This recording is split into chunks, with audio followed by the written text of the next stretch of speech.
मैं बात कर रहा था कुछ बच्चों से, तो ये बहुत ज़्यादा डिसहार्टनिंग है। और तुम एक्सप्रो 680 हो रहे थे, तो तुम डिसहार्टन मत हो, तुम्हें जो टाइम मिला है बच्चों उसको लगाओ। वो भी बच्चे हमारे हैं, उनको हम आगे की तैयारी फ्री में कराने वाले हैं, उनसे कोई पैसे नहीं लेंगे जी, ना ही बच्चों से, ना ही माता पिता कोई टेंशन नहीं। फार्मर किसान की बेटी हैं, हाँ। बुलंदी के साथ पढ़ाई कर रही थी, हाँ अब फिर से तैयारी करना होगा, बुरा हाँ, नहीं? फिर से मतलब सेम ऑन इंडिया हम बोलना चाहते हैं, बिकॉज कि सारे स्टूडेंट इतना हार्ड वर्क करते हैं और लास्ट में जब एट द एंड रिजल्ट की बात आती है तो ऐसी धांधली देखा जाता है। एक पावर है और ये बच्ची है, बेटी समान है, आपकी बेटी ही है, तो ये लोग टूट जाएंगे तो फिर कैसे होगा? बिल्कुल नहीं टूटेंगे, हम लोग इनके साथ हैं और इनको हम प्रिपेयर कराएंगे नीट।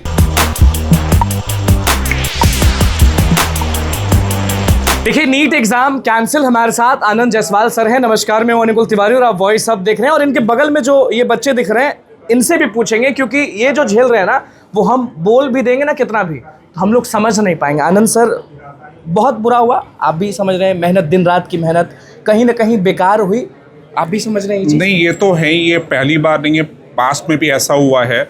और जिन बच्चों के एग्ज़ाम अच्छे गए, अभी मैं आ ही रहा था रास्ते में, ये 12/11 का ट्वीट है, और अभी बच्चों से बात मेरी हो रही थी तो बच्चे 680 स्कोर कर रहे हैं और डिसहार्टन है कि सर इस बार तो बहुत अच्छा एग्जाम गया था और 680 स्कोर कर, कॉल करके अभी व्हाट्सएप पे आया, फिर मैंने उस बच्चे को कॉल किया, तो ये तो बहुत डिसहार्टनिंग है ही।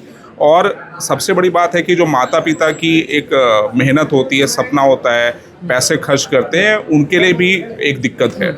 अगर माता पिता यहाँ मेहनत कर रहे हैं तो आनंद जायसवाल सर भी तो इक्वल मेहनत कर रहे हैं। नहीं, बहुत मेहनत हम कर रहे हैं बच्चों से, और अभी तो हमने हर डे टेस्ट कराया था। इमोशनल दिख रहे हैं आप? नहीं, मैं तो बहुत ज़्यादा डिसहार्टन हूँ। रात में भी मैं बात कर रहा था कुछ बच्चों से, तो ये बहुत ज़्यादा डिसहार्टनिंग है। और मेरे ख्याल से बच्चों को मैं यही बोलना चाहूँगा कि बच्चों, अगर तुम एक्सप्रो 680 हो रहे थे, तो तुम डिसहार्टन मत हो, तुम्हें जो टाइम मिला है बच्चों उसको लगाओ और उसको 700-720 करने की। एक बहुत बड़ा चीज़ है, क्योंकि बच्चे बहुत मेहनत करते हैं, आप लोग बहुत मेहनत करते हैं, और जैसा कि आपको कॉल पर आया कि 680 आ रहा है, तो वो लड़का और लड़की बहुत मेहनत किया, लेकिन वो मेहनत बेकार हो गया, तो नहीं, कैसे संभालेगा अपने आप को? अभी तो मैं बच्चों, जो भी बच्चे हमारे हैं, उनको हम आगे की तैयारी फ्री में कराने वाले हैं, उनसे कोई पैसे नहीं लेंगे जी, ना ही बच्चों से, ना ही माता पिता कोई टेंशन नहीं। नीट वाले उनको रीनीट वाले के लिए अलग से फी नहीं ली जाएगी। तो पहली चीज़ तो मैं आपको ये बता दूँ। दूसरा ये है कि बच्चों को ये बोलना चाहूँ कि उनको डिसहार्टन होने की जरूरत नहीं है, अपने स्कोर को और बेटर करने की कोशिश करें और उनके लिए अच्छा होगा। सॉल्यूशन क्या है सर? सोल्यूशन कुछ नहीं है, बच्चों को फिर से तैयारी करेंगे, हम उनको फ्री में पढ़ाएंगे, फ्री में टेस्ट अपने से कराएंगे, जो हो सकता है वो आप करेंगे? हम पूरा करेंगे, बच्चों का साथ देंगे, बच्चों के साथ हम लोग बुरा लगा हैं। था जब न्यूज़ आया आपके? नहीं, मैं तो क्लास में था, अभी वहीं से आया हूँ, और 2:11 पे ये ट्वीट आया ही है, तो बच्चे तो अभी परेशान हैं ही, लेकिन परेशानी की जरूरत नहीं। ये सामने है, ये तीनों लोग बैठे एग्जाम में, कितना आपको मार्क्स आने वाला था? सिर्फ 500। आपको कितना आने वाला था? 550। तो देखिए, सारे लोग जो हैं वो आपको दिख रहे होंगे, और भी बच्चे बाहर से आ रहे हैं। आपको दिखा देते हैं कि किस तरीके से सब जो बच्चे हैं वो इधर भी हैं, आपको दिख रहा होगा, सभी लोग ने नीट दिया और अलग माहौल जो है वो दिया। इधर भी बच्चे होंगे जो नीट का वो किए हैं, इधर दिख रहा होगा सभी लोग नीट परीक्षा दिए हैं, वो भी सभी लोग नीट दिए हैं इस बार। पूछते हैं, आपने नीट दिया इस बार? दिया था। कितना मार्क्स आपका आ रहा था? 500 प्लस आ रहा था। प्लस कितना आ रहा था आपको मार्क्स? मेरा 630 प्लस आ रहा। बुरा लग रहा होगा कि इतना पढ़ने के बाद अगर एग्जाम में ऐसा होता है? हाँ, तो असर पड़ता है ना बुरा, फिर दोबारा उतना पढ़े थे, उतना सिलेबस। मम्मी पापा क्या करते हैं आपके? मतलब वो भी बोल रहे थे कि अच्छा नहीं हुआ। करते क्या मम्मी पापा आपके? बाय प्रोफेशन क्या है? वो पापा फार्मर है, मम्मी किसान। हाउस। पापा क्या करते हैं? पापा फार्मर है। फार्मर, किसान की बेटी हैं। हाँ। बुलंदी के साथ पढ़ाई कर रही थी, हाँ अब फिर से तैयारी करना होगा, बुरा हाँ, नहीं? फिर से बुरा तो लग रहा है, पर अब तो करना पड़ेगा, कैंसिल हुआ है तो। कैसा लग रहा है? मतलब थोड़ा No बुरा, words? हाँ, वो बुरा फील हो रहा है और कुछ कह नहीं सकते इसके लिए। बुरा फील हो रहा है अंदर से कि बुरा क्या है, मतलब पूरा घिन आ रहा है सरकार से, अगर देखा जाए तो भाई सही मतलब कि पढ़े इतना हम। इंटरनेशनल लेवल का टेस्टिंग एजेंसी है और इस लेवल का गलत, मतलब लीक कैसे हो जा रहा है आप इधर आ जाइए पेपर। थोड़ा। हाँ, कहाँ के आप रहने वाले हैं? सिरघाटी, गैस ज़िला सिरघाटी। मतलब सेम ऑन एनडीए हम बोलना चाहते हैं, बिकॉज इंटरनेशनल लेवल का ये एग्जामिनेशन होती है। इतना बड़ा एग्जामिनेशन में इस तरह का धांधली हो रही है क्या? हाँ, मिले हैं और मतलब आप साथ आइए, सर के पास आइए। देखिए जो बच्ची है वो नाराज़ है और शेम ऑन एनडीए कह रही है। सर होंगे सामने और भावुक है और सब चीज़ है। सर यहाँ सामने आपको दिख रहे होंगे, इंटरव्यू दे रहे हैं। तो इतने बच्चे जो हैं वो आपके नज़र ये भी कहीं ना कहीं नीट देंगे। आप अंदर बजाइए, नीट देंगे तो कुछ मैसेज देना चाहेंगी? मैं तो बस यही बोलना चाहूँगी कि सारे स्टूडेंट इतना हार्ड वर्क करते हैं और लास्ट में जब एट द एंड रिजल्ट की बात आती है तो ऐसी धांधली देखा जाता है। तो बहुत ही वो क्या ही बोल सकते हैं, जो नेशनल टेस्टिंग एजेंसी जो कंडक्ट करवाती है एग्जामिनेशन, उस पर मतलब क्या इमोशनल एंड हम तो बोलना चाहते हैं। सर यहीं पे आप आइए, सर के पास आइए। सर बस 1 मिनट समय चाहते हैं।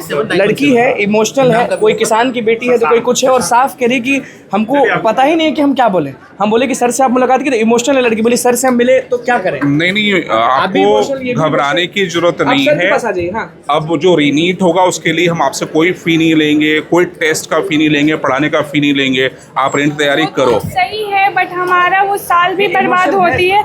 एंड ये नेशनल लेवल का ये टेस्ट कंडक्ट करवाया जाता है, इसमें ये सब कैसे धांधली हो जाती है? देखो बेटा, धांधली करने के लिए लोग बैठे हैं यहाँ। गवर्नमेंट को मैं आपके माध्यम से बोलना चाहूँगा, जेई मेन में धांधली नहीं हो रही है, जेई एडवांस में धांधली नहीं हो रही है, नीट में हो रही है। उसका 2 कारण। एक तो ये हाई स्टेक एग्जाम है, कंपटीशन हाई है। अगर बच्चे प्राइवेट कॉलेज में पढ़ना चाहेंगे तो करोड़ों रुपये खर्च करने पड़ते हैं। तो पहले तो गवर्नमेंट को एक रेगुलेशन बनाना चाहिए कि जो प्राइवेट कॉलेजेस हैं उनके फीस इतने हाई ना हो। दूसरा ये है कि जेई मेन और जेई एडवांस का लीक नहीं होने का कारण है कि पेपर ऑनलाइन होता है। नीट को जितना जल्दी ऑनलाइन लोग करेंगे उतना जल्दी बचेंगे। नीट को लाखों बच्चे आपको देखते हैं, सुनते हैं, आप प्रेरणा हैं, आप एक पावर हैं और ये बच्ची है, आप बेटी समान है, आपकी बेटी ही है, तो ये लोग टूट जाएंगे तो फिर कैसे होगा? बिल्कुल नहीं टूटेंगे, हम लोग इनके साथ हैं और इनको हम प्रिपेयर कराएंगे नीट के लिए और उसके लिए कोई फ़ी भी नहीं लेंगे। और मैं अश्योर करना चाहूँगा कि ज़्यादा लंबा ये टाइम नहीं होगा। और ऐसे भी अगर आपने मेहनत करी है, आपने सपने देखे हैं, तो उस पर एक पॉज लगा है। आप उसको पॉज है, ऐसा नहीं कि वो फुल स्टॉप लग गया। तो आपको थोड़ा रीथिंक करना होगा अपने को। मतलब ये तो हमारे टीचर्स तो बहुत ज़्यादा सपोर्ट करते हैं। मैं एनटीए से पूछना चाहती हूँ कि उनका ये एग्जाम्स में ऐसा कैसे हो जा रहा है? मतलब अगर किसी का बेटी पूछ रही है एनटीए से आज कि इतना क्या करते हैं आपके पिताजी? क्या करते हैं? वो फार्मर हैं। फिर से है कि अब बच्चों रहने का तो लगेगा ना, रहने का पैसा लगेगा। और एनटीए ने 1-2 चीज़ें अच्छी करी कि इनको फॉर्म भरने का फी दोबारा नहीं लगेगा। दूसरा ये कि सिटी भी वही रहेगा इनका, तो थोड़ी सुविधाएं दी है उन्होंने। लेकिन बच्ची का नहीं है, बार ऐसा होता है, मतलब रिपीट क्या होना चाहिए उस उन लोगों के साथ जो ये सेटिंग मीटिंग करते हैं? क्या सजा मिलना चाहिए आपके? सजा तो मिलेगी, क्योंकि जो गवर्नमेंट का मैं इवन जो पढ़ रहा हूँ या फॉलो कर रहा हूँ, कल रात में भी मैं बात कर रहा था काफ़ी लोगों से, तो उस पर सजा तो मिलेगी और मिलनी जरूरी भी है। ताकत दे देंगे ना लाखों लोगों को। बिल्कुल, 22 लाख बच्चे तो नीट अपीयर हुए हैं, 22 लाख प्लस बच्चे, वो तो डायरेक्टली अफेक्टेड है। और जो बच्चे तैयारी कर रहे हैं आने वाले सालों में, उनको भी अनसर्टन फील अभी से होगा कि हर साल ऐसा होता है। एक आगे सवाल, जब क्लास लेंगे आप पहला, फिर से ये जो बच्चे नीट के बच्चे जो क्लासरूम में आएंगे, आप रहेंगे, तो बूस्टअप कैसे हो पाएंगे बच्चे? बूस्टअप को करना है, ये बाकी और कोई नहीं कर सकता। पूरी बिहार की हम बोल रहे हैं, बाकी कोई नहीं कर सकता। कैमरे पर बोल रहे हैं, आनंद सर जितना बूस्टअप कर सकते हैं वैसा कोई टीचर नहीं कर सकता। मैं 2-3 चीज़ें बोलना चाहूँगा बच्चों को भी और उनके पेरेंट को भी। पहली चीज़ कि ये रीनीट एग्ज़ाम अगर हो रहा है तो उसको आप ये मत सोचिए कि आपके साथ कोई गलत हो गया है, आप उसको अपॉर्चुनिटी की तरह रख लीजिए। अगर आपके स्कोर 650 है तो आप उसको 670 कीजिए, 680 है तो उसको 700 कीजिए, तो उस पर दिमाग लगाना है। दूसरा, इमोशनली अपने आप को बैलेंस रखना है, पेरेंट्स को भी, बच्चों को भी। और जो आप बता रहे हैं कि बच्चे परेशान होंगे, तो उनको परेशान नहीं होना है। मेंटर्स के छात्र या बाहर के छात्र अगर रीनीट के लिए आएंगे तो मैं उनसे कोई फी नहीं लेने जा रहा और उनको अच्छे से पढ़ा। बाहर के कोई कोचिंग छोड़ के आएगा, किसी भी कोचिंग से रीनीट के लिए वादा करें तो फिर बिल्कुल वादा कर रहा हूँ, ऑन रिकॉर्ड आपको बता रहा हूँ। नहीं, क्योंकि मैं उससे से आहत हूँ, मुझे लग रहा है कि उनकी हेल्प करनी चाहिए। चलिए, इससे अच्छा कुछ नहीं मिलेगा। और ये जितने बच्चे हैं सब इफेक्टेड हैं। और साफ कह दिया आनंद सर कि जो भी लोग बाहर के हैं या फिर कहीं के हैं, वो अगर रीनीट देने वाले हैं तो बिल्कुल भी पैसा नहीं लगेगा। आनंद सर उनको खुद खड़े होकर तैयारी करवाएंगे। बहुत बहुत धन्यवाद। और ये बुरा लग रहा है, सबको बुरा लग रहा है कि नीट के साथ ऐसा क्यों होता है बार बार। धन्यवाद।